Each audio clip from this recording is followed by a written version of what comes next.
Welcome back to the Thursday night triple threat. I'm Mr. U. Big Mike is in the house, and Air Raid Mike is under the weather tonight, so he will be joining us in the comments section if he can. But get well, brother. We are looking forward to seeing you again soon and getting your insights. Keep watching the shows and all the wrestling PLEs, because we got a lot to talk about the next time we get on air together, man. But Big Mike, how you doing, brother? How things going? Doing good. It's going good, man. It's been a lot of good wrestling shows. It's been a busy week, but I'm ready to go. Kind of the same sentiment. Hope Air Raid, hope you get better soon, brother. Hope you feel better. But yeah, show must go on. Card subject to change, all that good stuff. Wrestling never quits, so we still got to go. That's a good name for a podcast. Cards subject to change. I like it. All right, so we're gonna recap NXT Battlegrounds. We can do that fairly quickly. There were a lot of matches. Then we can talk about Clash of the Castle, which is coming up this weekend on the 15th. It's going to be a 2 p.m. Eastern Standard Time start. So, yeah, of course, they cross the pond. So, bear that in mind. Don't wait till 7 o'clock tonight. I mean, Saturday night and look for them. You won't see me. It'll be done by then. Okay? Yeah, not to mention, if you get on Twitter, it's going to get spoiled for you either way. Facts. If you watch it, try to find it on Peacock, it's going to be an hour and a half after the event ends before you even watch the replay. So, just be thinking about that part.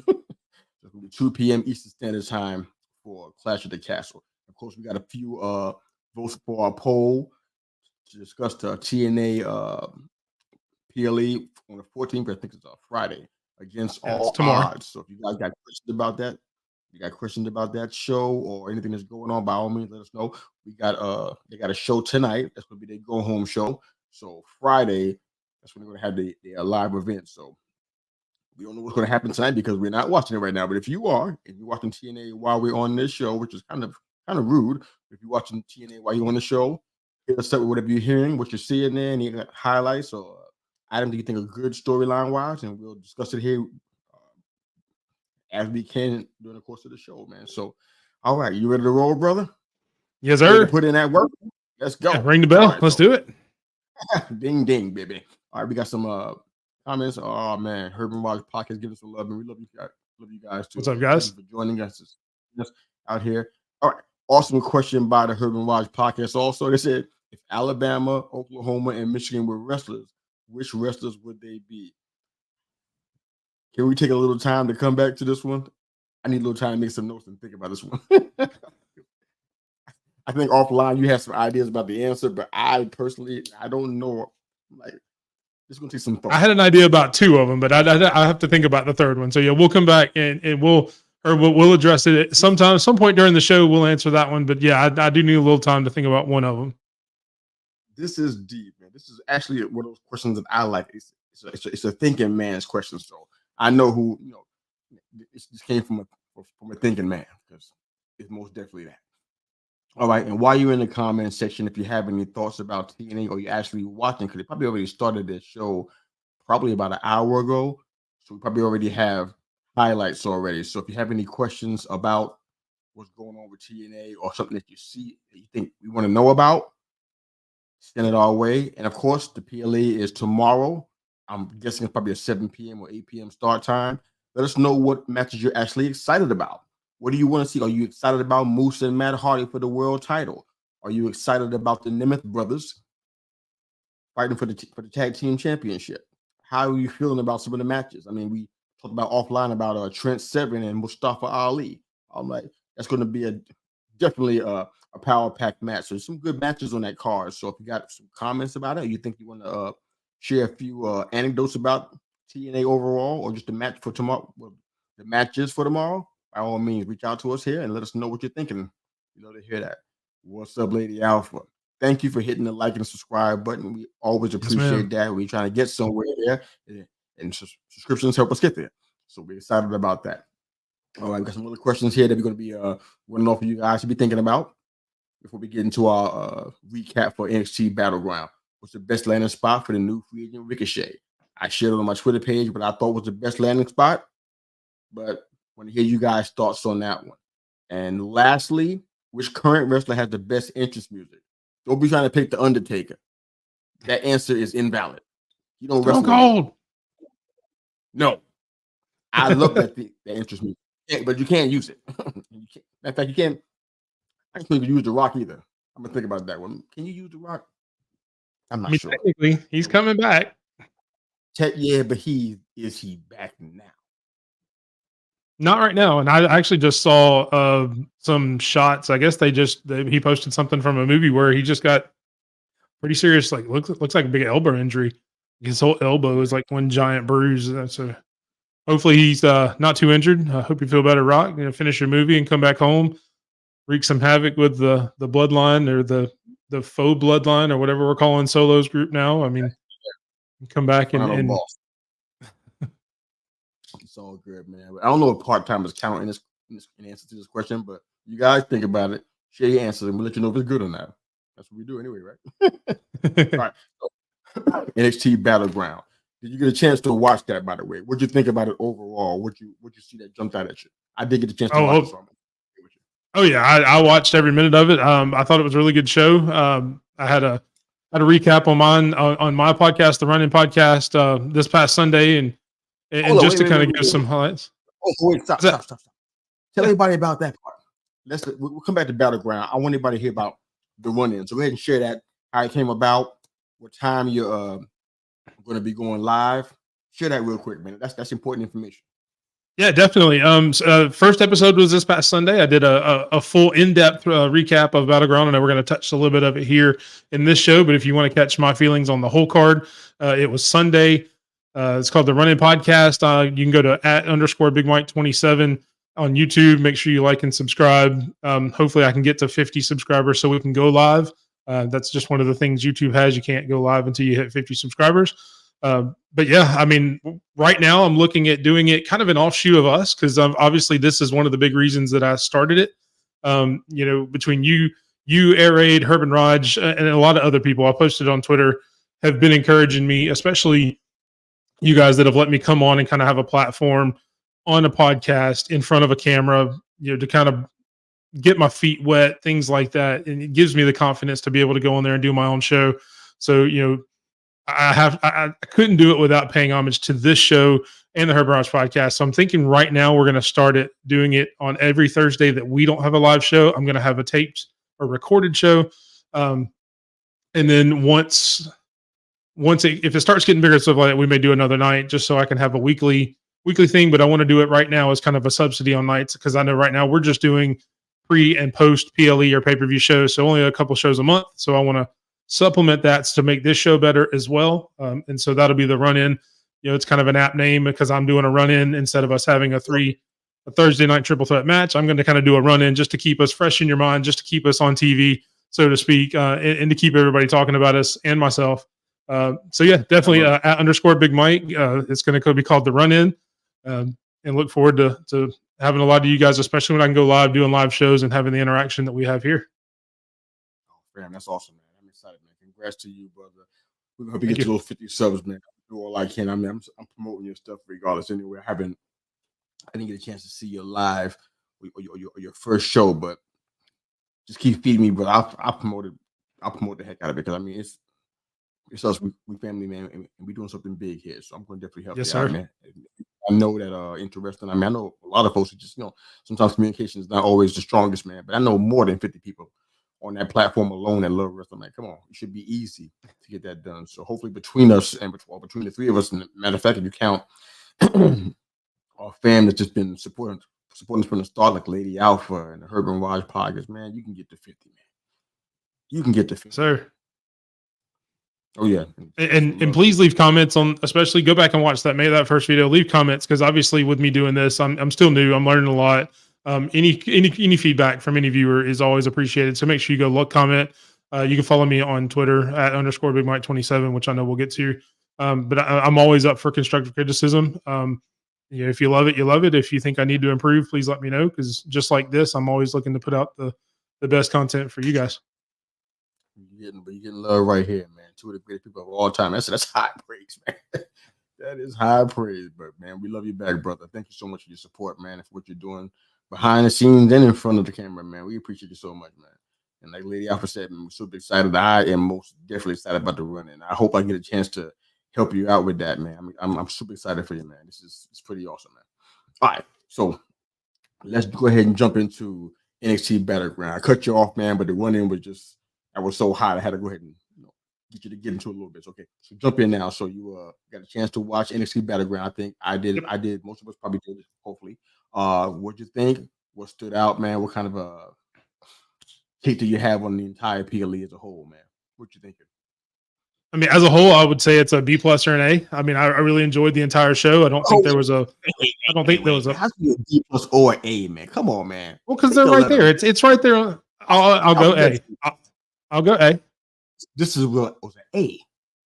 Yep. And to be honest, there's really only one match that brought it down from being an A+ to an A. I wasn't thrilled about the Shayna Baszler Lola Vice match. It was a good match. Like as far as the progression in it, I don't agree with the winner. I don't think that Shayna Baszler should have lost there. I think it kind of stunts her momentum on the main roster, especially going for the tag team titles now. Losing to Lola Vice, who's not even in the upper mid card of NXT, just kind of stunts that growth. I could see on Monday Night Raw after that they're trying to kind of get her back after they let them have the win over the Unholy Alliance. Shayna choking out Alba Fire. They're trying to kind of build that back up, I guess. But I just didn't agree with that altogether.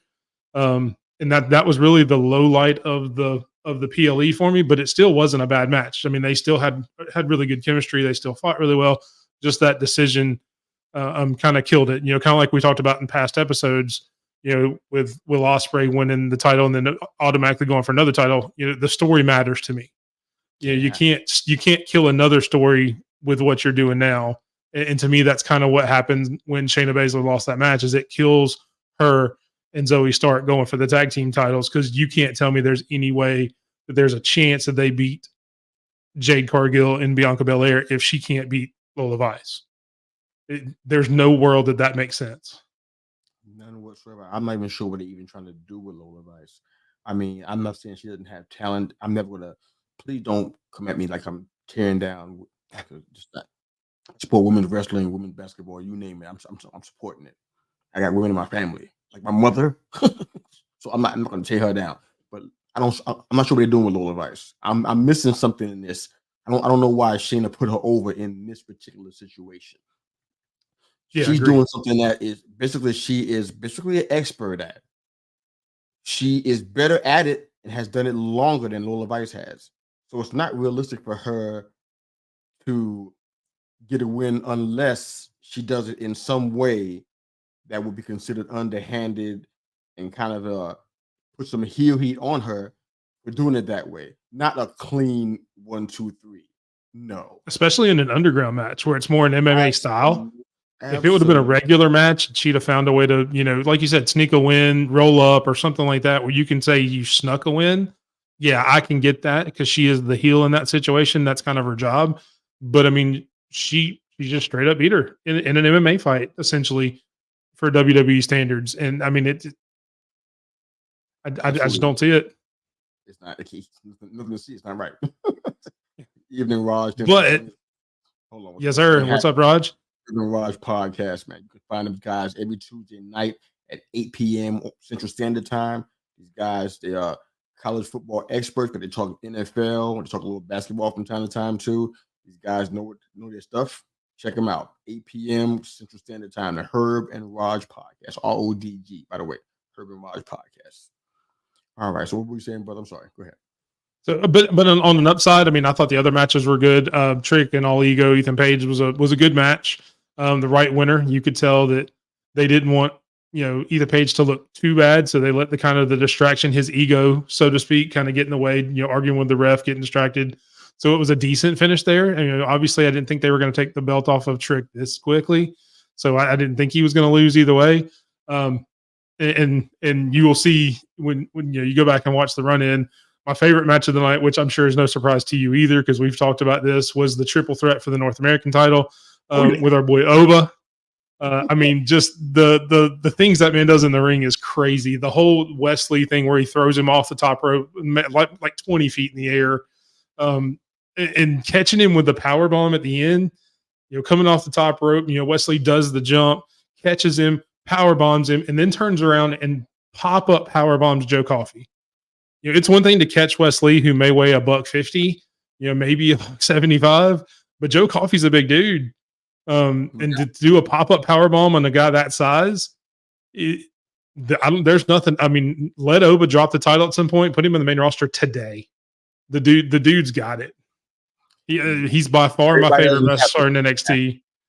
Yeah, I mean, he's got it, and that match was awesome. All three competitors involved. Don't get me wrong, it's not just Oba. I realize he's got to have dance partners to make him look good. But the things that guy does, and he doesn't really have to talk a lot. You know, he doesn't really do long promos and stuff like that, but he doesn't have to. You know, the intimidation and the size and the short promos that he's done have been impactful. He's got the crowd behind him. You know, he's got the whole chant when he does his entrance. The chant, or I can't really do it. I know that really sounded pretty bad, but you know, he's got the audience engagement. He's got the audience engagement already. And I mean, he's made for the main roster. If he's not there by WrestleMania, something's wrong. Yeah, I don't have the same good feel as you have for this pay-per-view. I watched it. I watched the whole thing start to finish, even a little bit of pre-show. Some of the decisions that were made, I just didn't get. They happen to be all women's matches. So in the same breath that I said, you know, they're doing an incredible job. Two of the matches outside of the one that you just got finished discussion, not feeling it, man. I'm not saying Jordan Grace was going to walk away with the NXT title, but the finish. I mean, see, something's got to be. You know, you want to be as close to believable as possible. I mean, because one of the reasons why pro wrestling is so awesome to so many people, why people connect with it so much and have been for decades. I mean, case in point, we're talking about 50 plus years of me in this product. I'm not bragging. I'm just telling you mathematics here.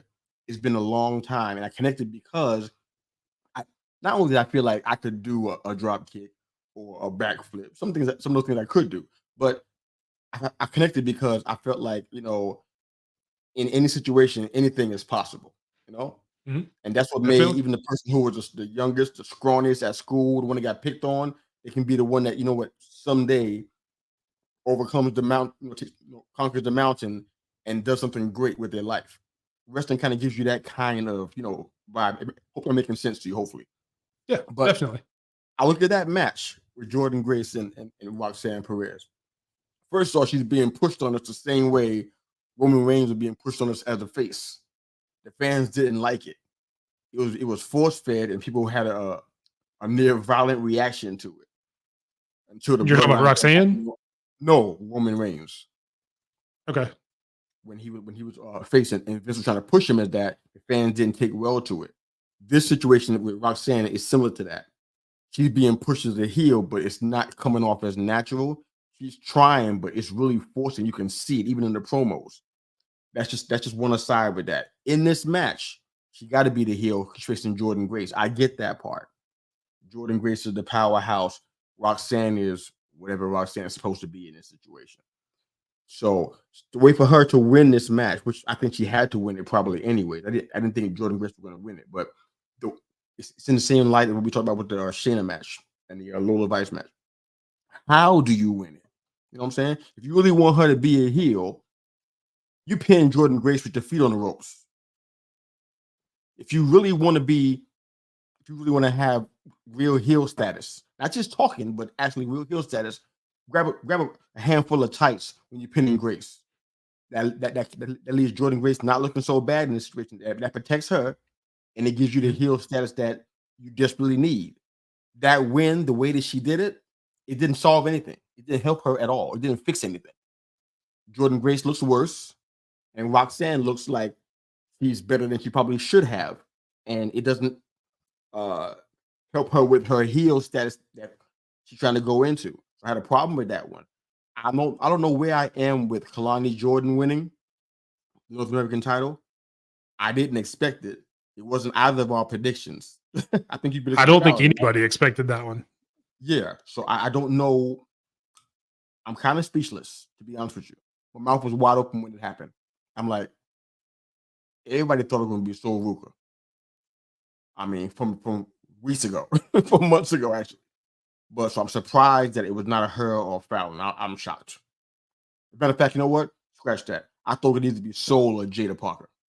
I had no idea that Kalani was even going to be even a thought in this, and she actually won it. So for me, it's not an A PLE. I'm sorry, it's a B. I can respect that, and I can understand where you're coming from on those. So, and I agree to an extent. I mean, obviously, I'll start with the NXT women's. Kalani Jordan was, and I mentioned this on the show the other day, that she was probably the least talked about person in the entire match. Out of all 6 women, she is the person that I don't know that I saw anyone on X or Twitter or anything like that. I didn't see anybody pick her to win. I saw somebody got picked, or somebody picked at least one of the other 5 women that I saw, just people talking.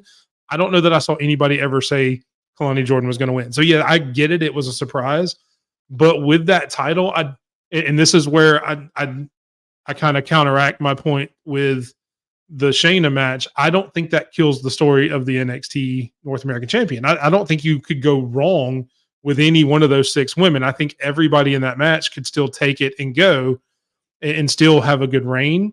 So I don't think it kills the story per se. So I don't see that as bad of a shot as the Shayna thing. But I definitely didn't expect her to win. I mean, obviously when we talked about it, I think I picked either Sol Ruka or Fallon Henley, just because Fallon had just had the character turn to be a heel. Sol Ruka was just coming off the injury, and she's probably the biggest babyface of all of them.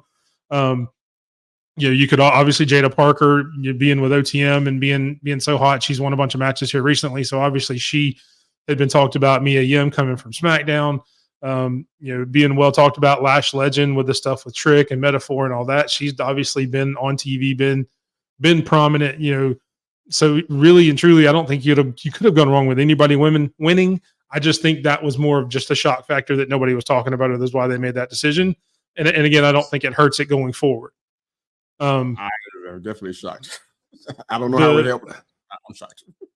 The Jordan Grace thing is kind of the same thing. It doesn't hurt Roxanne, to beat her either way. I agree with you. I think she probably should have won just off of the distraction instead of doing the reverse on Jordan Grace's finish and then hitting Pop Rocks. I think it would have been better if she would have rolled her up when she was distracted by, the run in by Tatum and Ash by Elegance. She could have easily done a roll up there, held the tights, like you said, got the win, and still be seen as that heel. So yeah, they could have changed it up a little bit, but again, it doesn't stunt growth on either side because you still have a champion versus champion, even though Jordan Grace is the powerhouse. I think Roxanne, she's got the experience angle because I think she's been doing it longer. Plus, she's the more well-versed. They were, again, like you said, they were never going to put the NXT champion on a TNA person. I mean, they just weren't. Just like if it were vice versa. If Roxanne and Jordan Grace, we were talking about against all odds, she's got a run in or a open challenge for her title going on tomorrow night against all odds. And if Roxanne decides to answer that challenge saying, "Hey, I just beat you, why not I try it again?" I guarantee you Jordan Grace wins that because again, they're not gonna have the NXT women's champion come and beat the TNA champion on their program. It's just not gonna happen unless they're doing a long-term program. And that's not what I've heard anybody talk about. It's always, hey, it's going to be little one-offs here and there, things like that. So again, I don't think it hurts either champion's story. But I agree. I could see where you would say it should have been different, and it probably should have. Again, once Ash by Elegance comes in and hits, and then Jordan Grace comes out and hits both Tatum and her, gets back in the ring, that's when you do a roll-up and do a win. That way she still gets the heel heat. She still gets the win, and it makes Jordan Grace look a little less weak. But again, there's no disrespect in losing to a 2-time NXT Women's Champion if you're in TNA. Right. I mean, TNA is not on the same level as regular WWE. I mean, it's just not. NXT is about the right level for TNA. The distraction results in should result in a win, not 10 minutes later. I agree. Again, I agree. But again, I don't think it hurts Jordan Grace's story. No.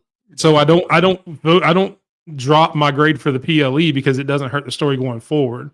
Those instances are why I wouldn't give them an A+ or go so high. But I mean, the matches were still really good. Hey, shout out to Jordan Grace for going the entire time after she ripped her earring out. She's bleeding all over the place. You see Jordan's earring in Roxanne's leg in her fish tights. She's got a gleam in her leg. And I'm like, wait, what is that? Is that her earring? Oh crap. That's why she's bleeding all over the place. So, I mean, Crazy.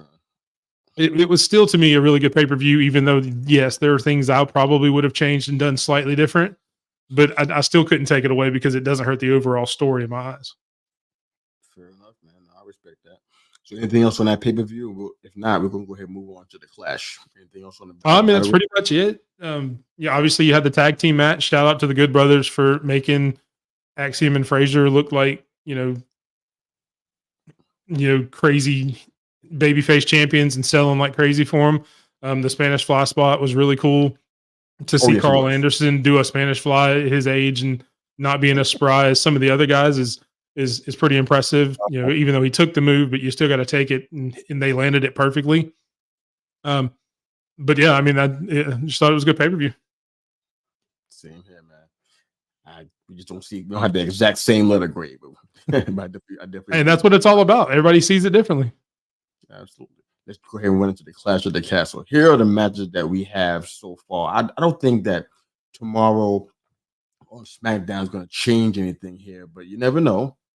There seems to be a string of 5-match events lately. So I don't know if this is they're going to stick with that or not. But what we have is the triple threat match for the WWE Women's Tag Team Championship. Bianca Belair and Jade Cargill are the champs. They face Alba Fire and Isla Dawn and Shayna Baszler and Zoe Stark in a triple threat. For the Intercontinental Championship, Sami Zayn is the champion. He faces Chad Gable. Bayley is the women's champion. She faces Piper Niven in her hometown, or at least on her home turf. So she should get a lot of love from the fans out there. Cody Rhodes is the undisputed WWE champion, and he will be facing AJ Styles in an I Quit match, which almost feels like a foregone conclusion, but it is what it is. All right. And Damian Priest is the WWE heavyweight champion. He's facing Drew McIntyre. I don't know there's going to be any changes in that regard, but right now, I mean, I can give you a few more matches you can add if you want to have more matches. It's not even hard. It's right there. You can do a Kevin Owens and Solo. You can do a whole bunch of stuff.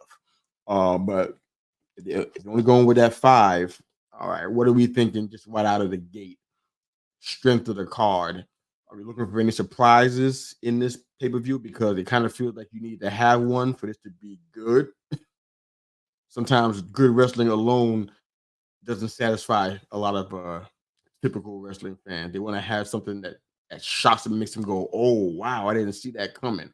Whether it be a run-in or a heel turn or what have you. So, or a face turn. So what are you thinking regarding Clash of the Castle overall? I kind of agree with you. The card doesn't really blow you out of the water. I mean, obviously there's some good matches. I think the one I'm probably looking most forward to is the Sami Zayn Chad Gable match, because I think it's going to be a really great match for the Intercontinental title. You could get a surprise there. You've got the Willy Woney with Otis. Is he going to turn on Gable right now? Is it going to be later? Is he going to help Gable win and take the Intercontinental title? Is he going to finally say I'm done with Chad Gable and help Sami Zayn win, or just not help, things like that? So I mean, there's some, and then you've got the whole Judgment Day in Drew McIntyre, and then you've got you got to talk about the Punk in the room. Is CM Punk going to make an appearance? Is he going to, so there's some intrigue while the card doesn't really necessarily look like it's going to jump out at you. I think there's going to be some good matches. I am excited about Piper Niven and Bayley. I know a lot of people that watch WWE don't know a lot about Piper Niven, but she tore up the indies. There's a reason she got put there. She got brought up. She was in NXT UK. She was I don't know if she was the women's champion or one of like a lower champion there, but I know she had some belt in NXT UK. She's had belts in the indies. But I mean, she's a really good wrestler, and she had probably the best promo I think I've heard her have last Friday against Bayley, where she just kind of came out and almost just spoke from the heart. Yeah, you got Chelsea Green behind her making funny faces and making it entertaining and making it funny. But when she was talking about giving her body up for the the indie scene and building her way and busting her butt to get where she's at. It was really an impassioned promo. It's probably like I said, the best one I've heard from Piper Niven since she's been in the WWE and maybe ever. So that itself got me excited for this. I don't know. The only way that the Cody and AJ Styles match may surprise you is if AJ fully embraces, like you said, the heel thing. He's obviously gone in heel with the retirement promo, hitting Cody the last couple of weeks. Kind of ducking him and hitting him cheap shots and stuff like that. So I've heard some, not necessarily rumors, but some fantasy booking that I thought would be kind of cool. To where which we'll talk about if you want. We can do it now, or we can do it when we go into who we think is going to win. But I mean, just some different ways that it could happen. Whether I think it will or not is another story. So I mean, there's definitely some intrigue for some of the matches, even though it's not the showstopper card. Copy that. And just to clarify, Piper Niven has many titles that she's won, but she has not won one in the UK NXT. So she doesn't have one of those. She won the 24/7 championship. I think we remember that happened twice. So we remember that one, and the tag team championship with Chelsea Green. But I'm kind of a little bit more than 50% on this pay-per-view. If I'm not mistaken, I think the Judgment Day should be banned from the WWE World Championship match. I think it should be. So I think I read that somewhere. So if that happens, I'm looking for CM Punk to come in here and mess this thing up, because that program has to happen. And I'm not sure how many months we are into Punk's rehab, but he must be pretty close to even to the hits that he did the last time he was on television. He took some bumps that was like, okay, this guy is injured. Why is he taking bumps? So, I'm not sure. Maybe he's closer to being ready than we thought. So hopefully you'll see him. If not him, I don't know who runs in. Honestly, we can talk about that when we do the predictions and stuff, which we can get to shortly. But that match has my interest. I have some level of interest with Gable and Zayn. I heard a little rumor. Maybe I'll hold that one until we get to the predictions as well. Maybe I'll hold that one too. That was definitely a rumor prediction. The triple threat match, I don't know if there's anything in that kind of moves me at all. I think that's one of those foregone conclusions as well. I don't see anything happening where there's a title change here. Same with the women's championship match. I just don't see it. I'm not really sure where to go with the I Quit match. I feel like it's kind of like, what else can you do here? The only thing I think about in this is like, if he quits, is he done after he quits? That's the only thing that makes this thing compelling for me. If he says I quit and then he does not actually quit everything, then it doesn't make a lot of sense to have an I Quit match in the first place. What's the point of this? So I'm just wondering if that's the reason why this is happening. That's just me thinking out loud, but we can get into predictions and everything. But first of all, let's shout out Lady Alpha. She got to go. Sorry, you got to go. Have a good night, Lady Alpha. I hope all is well, but thank you again for supporting us like you always do. We really appreciate you so much. Hopefully there's somebody else still out there chatting with us and thinking about our poll questions and stuff. But aside from that, man, let's go ahead and jump into what you think is going to happen. You can go ahead and kick us off, brother. What do you think? All right. What match you want to start? You can start from the way it probably be on the PLE. What's going to be the kickoff match? I don't know. I don't know how I mean, really, the kickoff match should probably be the women's title match, Piper Niven and Bayley, just to kind of kick it off and get it started. Obviously they're going to be hot for Piper Niven because it's her hometown. It'll get the crowd up, and I think it'll be a good technical match. So I think you don't have the chance of it really being a dud, which is what you don't want in your start off match. I do think Bayley's going to win. I don't think there's as much as I would like Piper to win. To just to have some new blood, a new face at the top of that card. I don't see Bayley losing right now. I think she'll hold at least until SummerSlam, when she'll face Nia Jax. Plus, you go into SummerSlam, Nia Jax and Piper Niven's not the money match you want at your second largest pay-per-view of the year. You got to have Bayley in that spot. Let me ask you something about that. Mm-hmm. Does it feel to you like this is the most anticlimactic championship run that you've seen in a little while when it comes to Bayley? I almost forget that she's even a champion on this roster. Yeah, and unfortunately, that's the WWE's fault because they haven't really pushed her a lot. Yeah, I forget about her, and I'm like, that shouldn't really be happening with your champion, especially somebody who had the longevity she's had. Why I forget you even here? That's very strange. This match. Well, she's suffering from what I'm calling the Jade effect.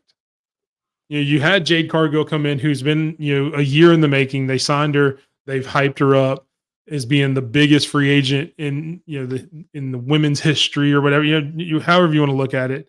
She comes in, makes a huge impact, wins a title with Bianca Belair. One of your biggest babyface women in the company. And then you've got the draft just happened, so you have Nia Jax, who's a monster heel, who's come in. There's just a lot of stuff going on in the women's division around her that's kind of drowned it out. And you can say, yeah, that may be on Bayley because she hasn't put herself head and shoulders above everything else.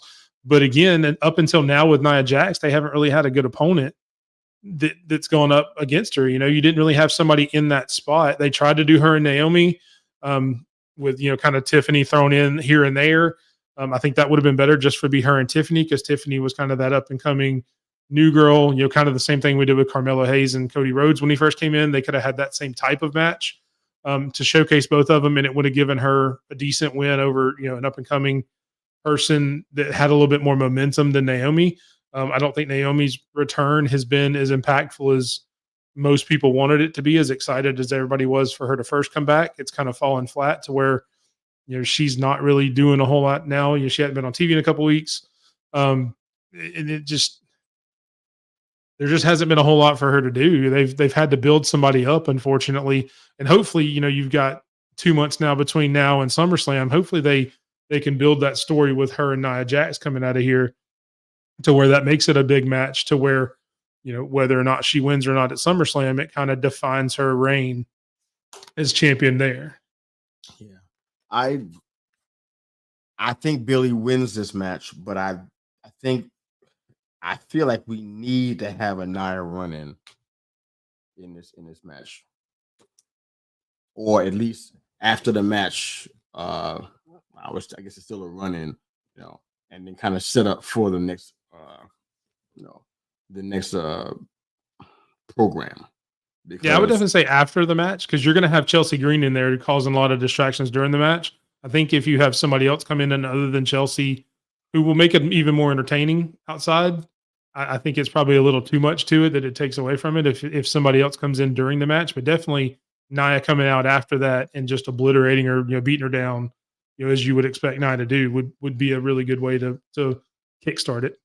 And that's one way. Another thing that I think could be a possibility is a face turn by Piper. They've been teasing tension between her and Chelsea Green for a minute, and I mean, it's kind of almost like what Michelle McCool should do back in the day. I think Chelsea Green will be doing that with as a heel with a face Piper. Mm-hmm. So I can kind of see that coming. If it's not a full out tag team breakup, it could be something close to that kind of teases it and kind of leads us into it, into the next few weeks or so. But I can see that. I can definitely see Bayley winning overall. What else you got next? So I'll go ahead and get my big shock out of the way. I know you said there wasn't a whole lot of shocks, and I specifically didn't mention this match when I talked about stuff at the beginning. And I know you obviously with some of the stuff you said, you may not like it, but I think Bianca and Jade lose. I think what? Now hear me out. I figured I would get that reaction. And I realized I am way out on a limb thinking this, because most people, I've even said before that they may hold the titles until Royal Rumble. I said on a previous show they may do that, but I will say this: putting this in a triple threat. If this was a singles match, it would never happen, ever. Nobody's beaten Bianca in Belair or Bianca and Jade in a singles or in a tag team 2-on-2 match. Having it be a triple threat allows you that leeway for somebody else to pin one of the other teams. And what I think is going to happen in how I would write it, I guess is probably the best way to say it. And in my head, Bianca and Jade dominate the match where you know they should win, but you have two heel teams going up against them. So where Jade hits her finisher on one of the two, I think it will be on Baszler or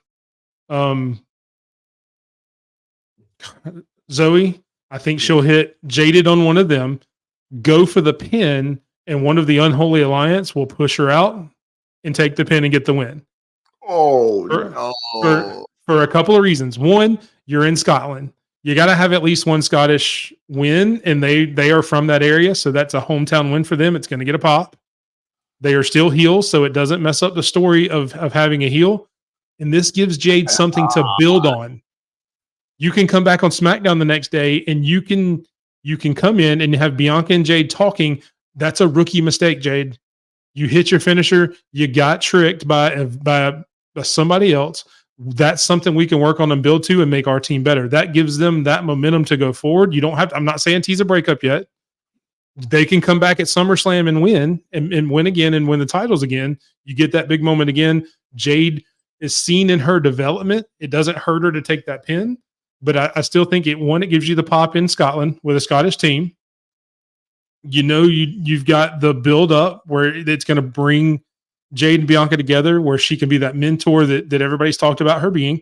It shows it on camera, which makes Bianca an even more babyface, makes Jade an even more babyface because she's going to be open to that criticism or that teaching just to build up and be stronger and have an even bigger win at, say, SummerSlam when they get the titles back and then hold it forever. And then you can tease that down the road. That's a feasible way that I can see that it would happen. I think it could. And that's honestly what I want to happen, just because I like the Unholy Alliance. I think they're a really good tag team. I saw them in NXT. They're both really good wrestlers. They would do those championships well.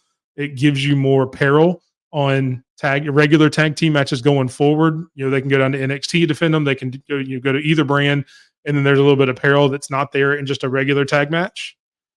But again, it's not going to be a clean win. I'm not saying that they're just going to go over and break up. I don't think that should happen. But it furthers the story. I appreciate that, Herb. I'm not really against some aspects of this. I think I mentioned this the last time we were on the air. I'm bored with the tag team champions. It could be that I bore easy, because that could be true. Because in some cases in life, in reality, I do bore easy. It takes a little bit to keep me engaged in what you're potentially talking about, but they bore me. I'm not really super impressed by the pairing. I feel like it's something that they forced together for perhaps a reason, which I think you already intimated about that, and I think we discussed it on the previous show. What that reason probably is. It's not a smooth pairing in regards to, like a tag team put together. It's not very smooth. So I'm cool with that. The most chaos you can cause this PLE, the better. So I'm totally cool with that. I just wasn't. I was just kind of hoping for more of a Baszler Stark finally getting the chance to have a brief, but at least a title run. I just felt like that was something I thought would be good. I mean, the Unholy Alliance has some run with it. I thought they had a run with the title in NXT. They did. So I kind of feel like Baszler and Stark would be a nice thing. Nice option there, despite the fact that they were the champions when they first got called up to the main roster. They were the NXT tag team champions and brought it with them. And yeah, they could go with. I mean, you could easily give that to Shayna and Zoe, and it still worked the same way. You know, either team you go with. I mean, it would make just as much sense for Shayna Baszler to do that, and then who's even more of a veteran than anybody else in the match at this point, which is weird to say Shayna Baszler is the most veteran person in the match, but that could very easily happen as well. I could see it going either way, but I think that's just overall. I threw the Unholy Alliance in there just because I want to see them win, because I want to see them get moved up the card a little bit, because I think they're really good. But I definitely could go either way there. Copy that. All right, next match. Next match, come to the middle of the card. I think it'll probably be. This is probably a good place. For the Intercontinental, yep, for Gable and Sami Zayn. I think Gable wins it. I think Otis helps him. I think Otis is still reluctant. Again, we've talked about Sami Zayn's run being not the most exciting after defeating Gunther. It kind of being kind of flat. So I think they need something to inject it. I think the storyline with the Alpha Academy really does that. And then it gives you a ready-made feud going forward when Otis finally does decide to turn and get a backbone and beat the crap out of Chad Gable. Probably at Money in the Bank somewhere in there. But yeah, I think Chad Gable wins it. I'm with that. I have a different idea of what happens on the other side, though. I think Otis go ahead and makes it his full face turn. And I heard a rumor that, to tell you the truth, I saw a connection, I think previously, but I think I might have missed it, in real time. But how about the Creed brothers going full heel, joining the Academy, and helping Gable win this match? How do you like that? Yeah, I mean, that's definitely a possibility. They've been teasing it, obviously in the backstage vignettes where they're doing interviews and stuff like that. He's been in the background talking to all three members of well, I'll say all three, both of the Creed brothers and Ivy Nile, kind of all of that little faction that they had. He's been backstage, kind of chopping it up with them, talking to them, things like that. Even a couple of, straight on where they're talking and Otis comes in and interrupts the conversation. So that's definitely, I think that's going to happen down the road. It will definitely happen after, I'm with you. It'll happen after Otis makes his turn. I don't know if it'll happen the same night. Maybe Otis makes his turn, and then during the match that him and Otis have, that's when the Creed brothers come in and make their debut as the new Alpha Academy kind of thing. But it could definitely happen all in the same night. It could definitely happen this, the way they try to coexist, and then Otis starts feeling left out, and then he makes the turn because he's feeling left out by, somebody that he's called his family. Just a week ago, he talked about how Chad Gable saved him. That's why he's still being so loyal to him. So yeah, I mean, it'll definitely happen. Whether it all happens Saturday or not, I don't know. But it would be a really good way to put it on there and not hurt Sammy. I would bank on it and do it now because of what you said the last time we were together about the similarity between Angle and Gable. And when the world's greatest tag team and stuff. I mean, you got to have that kind of stuff going. Right now, you got an Alpha Academy that don't even hardly wrestle. Maxine is not even really. I mean, they have her in a match from time to time, but you know what I mean. It's not really happening. And with I'm blanking out on the guy's name. My apologies. Sometimes he shows at 9 o'clock at night. They get to me. With the other member of the Alpha Tozawa. Yeah, that's not working.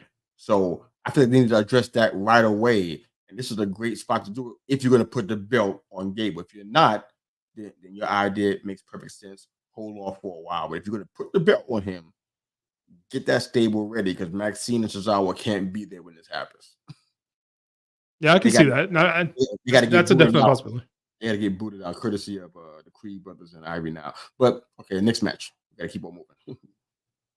So next match would be. So I think obviously Drew's gonna headline. So the next one would be the I Quit match with Cody and It does seem like it's a lot more fun to be a heel. What's your heel name, Herb? What's your heel name? What's Roger's heel name? Go ahead and just say them both. I know Roger's listening, so he'll definitely chime in. But what's Herb and Roger's heel name? You are a tag team, or you guys are singles wrestlers? That's important. Go ahead, Mike. No, you're good. So with that match, I mean, obviously, unless something crazy happens, and this is where I was talking about. You could always do callbacks, like AJ's been doing that for a while. I did the Mark Henry thing. He's did a couple of callbacks for different heel moments. The biggest I Quit match heel moment is probably Rock Mankind, where they had a pre-taped I Quit, and then as he was beating him, he said, "Ask him, ref," and then it comes over the loudspeaker, "I quit," and he didn't really say it. You just had Cody Rhodes on last Friday say the words "I quit" very prominently in his promo. as he was just talking, I'm going to make AJ Styles say I quit. So he's got it's on tape there. He could very easily go back and do it. I don't know that that'll happen, but I think that would be just a really cool ideal in my head that I talked about earlier. So I figured I'd finish that. But I think Cody Rhodes wins. I don't know that there's any instance where you change that at this pay-per-view. I don't see Cody losing.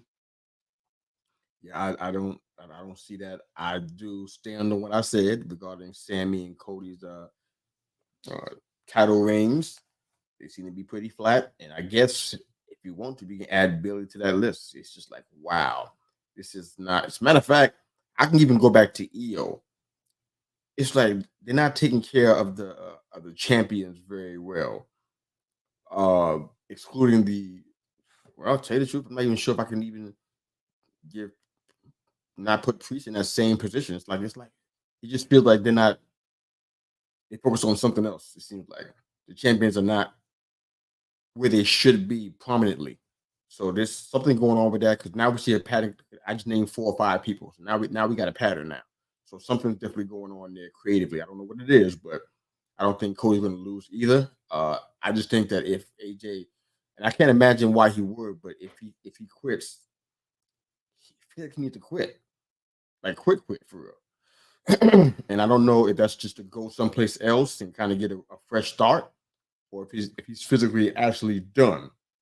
I heard rumors on both sides. I don't know which one is actually the truth.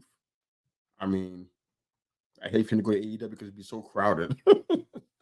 No, if he goes anywhere, and he's not going to leave WWE, so to speak. He may take a long time off from the WWE product, but this would be a really good way for them to kind of write him off, since they're doing a TNA crossover anyway, to let him go home and have a small run in TNA. Like, hey, you can borrow AJ Styles for a few months until the Royal Rumble, and have him come back at the Royal Rumble, but stay off WWE TV for that length of time. So he can say he retired from WWE, go back home, have a good run in TNA, especially, with rumors of TNA may be absolved. There's a lot of stuff behind the scenes that are rumors that who knows. But I think that would be a really cool way to do that. I don't know if they will or not, because AJ Styles is a big name and a big draw between here and there. But that's for sure. Yeah, oh, definitely. TNA could use. There's room for him there, but I don't know how this whole. Well, we talk all the time. He mentions the house that AJ Styles being SmackDown, stuff like that. But TNA really is the house that AJ Styles built. I mean, he was their first star. Back in the day, he's one of their originals, and made his way up and made himself into a legend even before he became WWE. Everybody was excited for him coming to WWE because of what he did in TNA before he went to New Japan and the Bullet Club for a little bit. It was because he built himself up in TNA. Absolutely. We got an awesome question that came through, but I want to go ahead and finish the last prediction first, and then we go ahead and jump into this question before we close the show out. It's a really good question, so it may take us a little time. Plus the first question that we were given to, so we got some work to do over here before we close out. But last one, it's going to be the WWE World Heavyweight Championship match. Damian Priest, Drew McIntyre. As much as I hate to say it again, 2 years in a row, I think Drew has outside interference and loses. It just fits the story too well. With him, and I think CM Punk CM Punk may not show up in person, just so he doesn't get killed outside the arena. He may show up on the video screen. His music may hit, and there may be something that he's a taped package. So just in case he is not in the country and doesn't get killed in Drew's hometown. But I think in some way he's going to distract, and it's going to cost Priest the title here, because their feud doesn't need the title. That's still a huge SummerSlam match that could happen between Punk and Drew McIntyre. If CM Punk's ready by SummerSlam. I know you mentioned, with everything going on, I did see a video of him, doing some pretty heavy workouts the other day, with the shoulder and stuff involved. So I think he's going to be ready for SummerSlam in 2 months. So I think you start building that now, cost him the championship, let them have a big blow off in SummerSlam, and then go from there. And then either one of them can attack Gunther when he wins the title at SummerSlam. Yeah, this is where I was where you are, what you just predicted. That's exactly where I was about 2 hours ago. I changed my mind. I think Drew's going to actually win because I think that the WWE wants to put the title on Punk. I honestly believe that. I don't know how long, but they're going to put the title on Punk. When he was talking about finishing his story, when him and Cody were having an exchange, I said he didn't say that for no reason. The long-term goal is probably for him to be a champ, the world champion. Even if it's his last run, even that's what it is. I think we shouldn't dismiss that. And I don't disagree.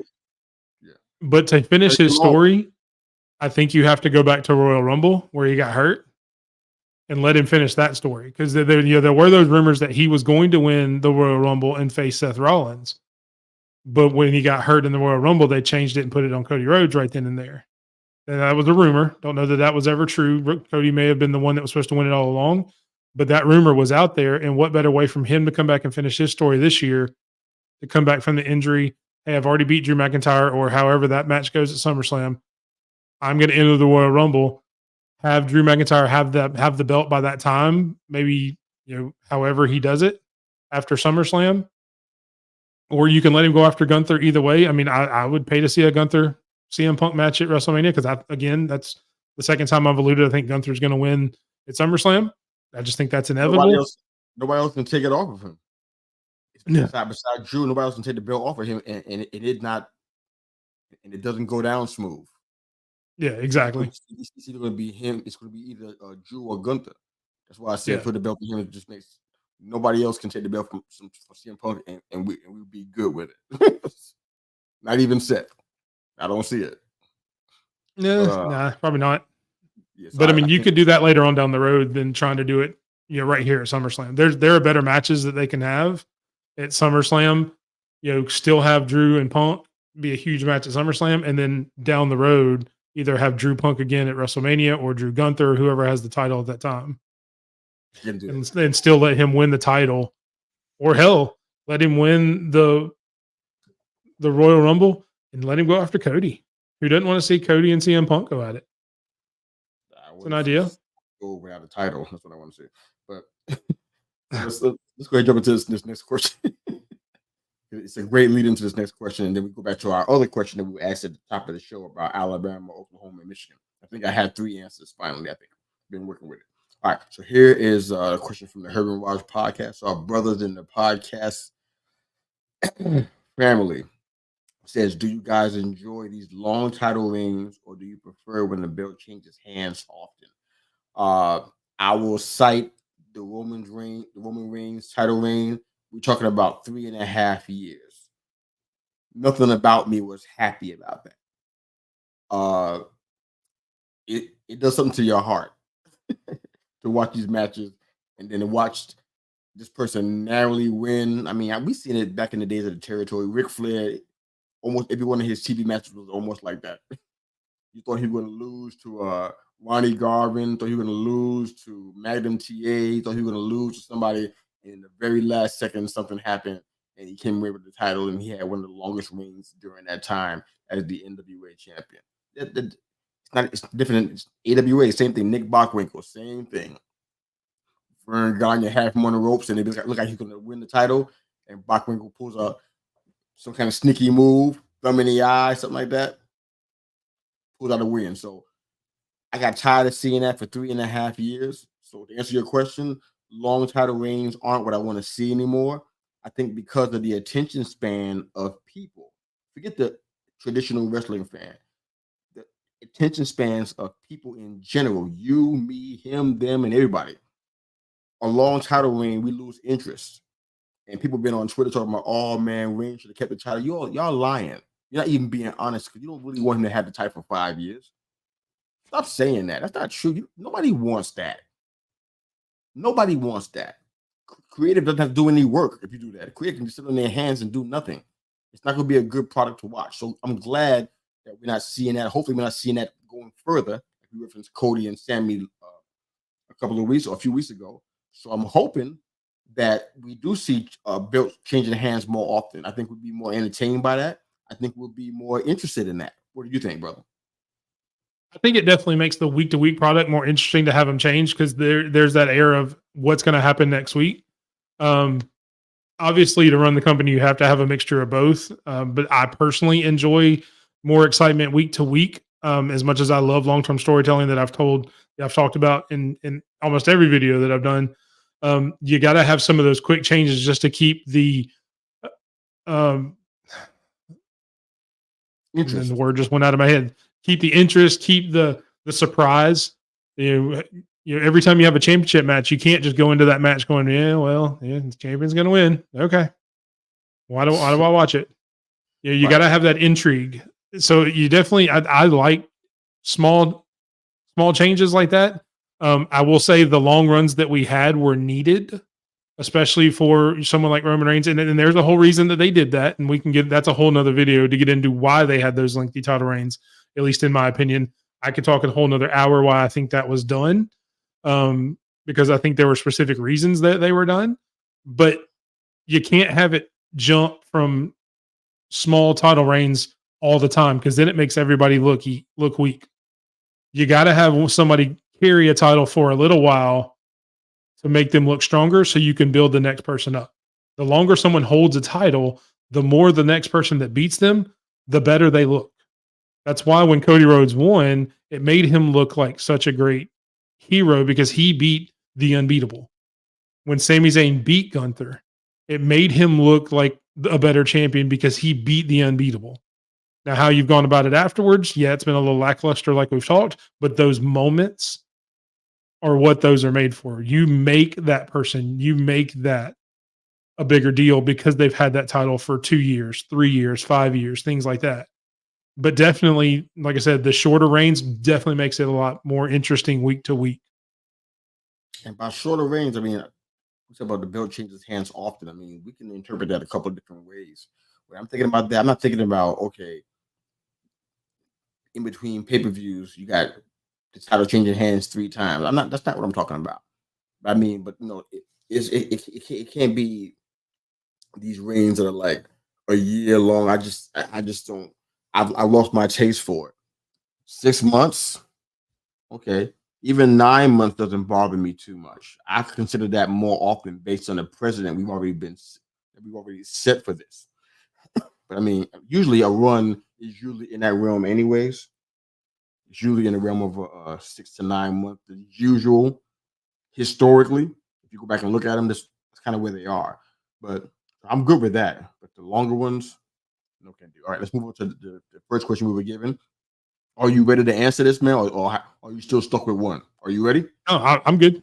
I'll let you go first because I've gone first most tonight, but I've got the answer. You can go ahead and go first, though. Don't get sneaky on me, buddy. Come on, man. Come on now. I'll let you go first. So what is this? Okay. To me, let's do Alabama first, and then we do Oklahoma. Okay. We'll do that? Okay. Yep, we can do that. So to me, Alabama is Roman Reigns. What? Been on top for a long time. Everybody was tired to see him winning all the time. Has now recently kind of quote unquote fallen off. You don't know what's coming next because we don't know what's going to happen when Roman comes back now that he's lost the title. But it's perceived like they've both kind of taken a step back. They both, lost their King of the Mountain title. Roman Reigns to Cody Rhodes, Alabama to Georgia, or Michigan, since they just won the title, however you want to look at it. So that's why, to me, Alabama is like a Roman Reigns. Everybody was tired of seeing Alabama and Nick Saban win, just like they were tired to see, you just said yourself, you were tired of seeing Roman Reigns win every week, that you were tired of the long title reign that he had, just like everybody was tired of Alabama dominating for so many years. But to be fair, he wasn't wrestling like everybody else was either. So that's true. I was seeing less wrestling, and it was stretched out for 3.5 years. That's not the same thing. Somebody wrestling, But to that fact, you had everybody saying that Alabama plays easy schedules. Oh, they're not playing anybody. Oh, they play FCS schools in week 9, or they don't play anybody. You had that kind of narrative that other people, not us Alabama fans or not SEC fans, but a lot of other people say, well, they just win because they're Alabama, not because they played the hardest schedule. They don't play anybody. So it's kind of that same narrative there. All right. Well, I'm not going to use that one. I like it. Once you explain it. At first, I'm like, what are you talking about? Once you explained it, now I got it. I'm gonna use something different because just for the sake of variety.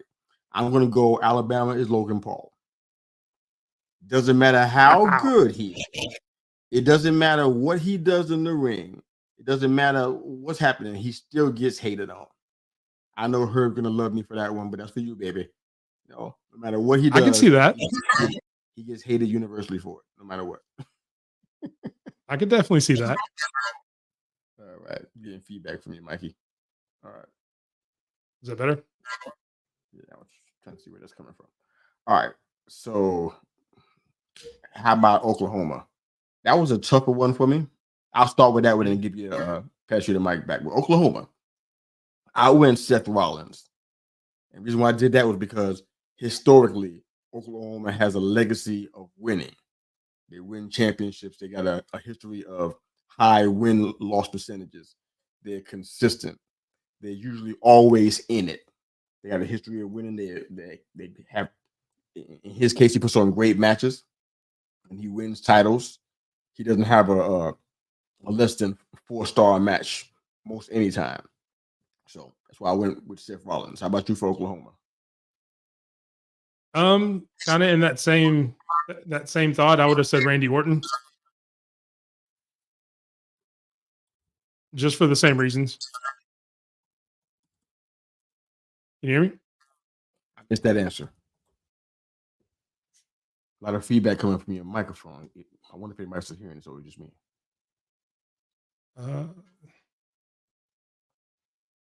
All righty. Type your answer in the comments, Mike, because I didn't catch it. Can you hear me now? No, that's a lot of feedback in my ear. I'm not sure what's going on there. What a way to end our show. Can you hear me now? Ooh, my goodness. It's powerful stuff.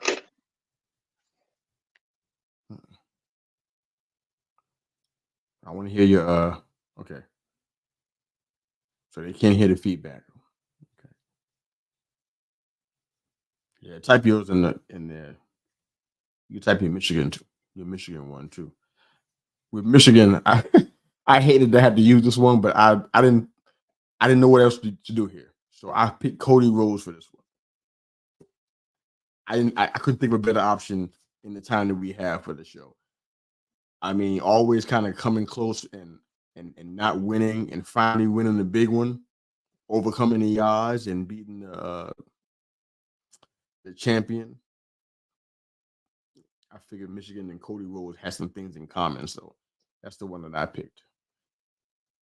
All right, look at this.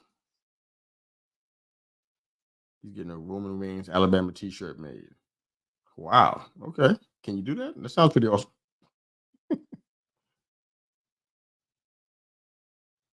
Urban Raj podcast says for next time, giving this answer, was the Roman Reigns title reign a success? Okay, yes, I will watch that new video. LOL.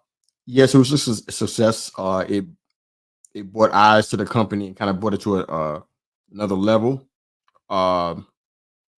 He broke some records that hadn't been even sniffed in years. So yeah, just a success. I kind of would have loved for him to have a shorter reign, but to have wrestled more. There's some pay-per-views he wasn't even on at all. I understand part of the reason why, or I can speculate why I think that was, but it's what it is. All right, Mike, say something again, man, before we close out. Try to talk, brother. Can you hear me now? Is it still getting feedback? Oh, God, no. All right. Okay. All right. Oklahoma is Randy Orton for the same reason you have. Okay. That's a good one. I like that one. That's good. That's a good one, man. I like that. All right. See anything we have? Okay, pretty cool, man. We're pretty close to having the same answers. Well, guys, we want to thank you guys for joining the Thursday Night Triple Threat. We definitely had some fun. Miss your air raid, Mike. Hope all's well where you are, brother, and you're feeling better. We had fun as usual. Thank you guys in the comment section, the Herb and Raj podcast for sure. Thank you, Lady Alpha. and everybody that jumped in to share some stuff out there. We definitely appreciate you guys. And we look forward to the next time we get together and do some more wrestling talk. We got a couple of pay-per-views coming up. On the 14th, we got TNA Against All Odds, which is tomorrow. Not sure about the start time. The 15th, which is the Clash of the Castle, 2 p.m. Eastern Standard Time. So we're going to see that this weekend. We'll definitely be talking about that after that pay-per-view is done. Hopefully we have a full staff out here doing a recap show. But either way, we'll figure it out and make it work. But aside from that, man, hope you enjoy all the wrestling you can put your hands on. We definitely appreciate you guys. Have a great night, everybody.